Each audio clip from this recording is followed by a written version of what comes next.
Конституция жобасында тарихи сабақтастық ұстанымы алдыңғы қатарда преамбулада қарастырылған. Бұл мемлекеттің 1000 жылдық даму тарихын, ұлттық мәдени кодын және басқару тәжірибесін құқықтық негізде айқындайтын нақты норма. Осы тұрғыдан ұлы дала ұғымының Конституцияда көрініс табуы тарихи сабақтастықты құқықтық деңгейде бекітудің нақты дәлелі деп есептеуге болады.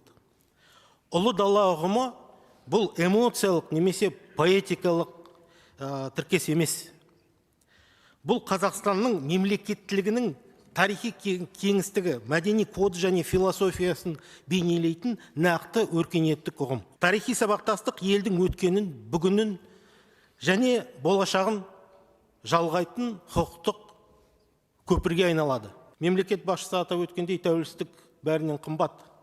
Жаңа Конституцияда бұл құндылық мемлекеттік және қоғамдық өмірде басшылыққа алынатын негізгі қағида ретінде бекітілді.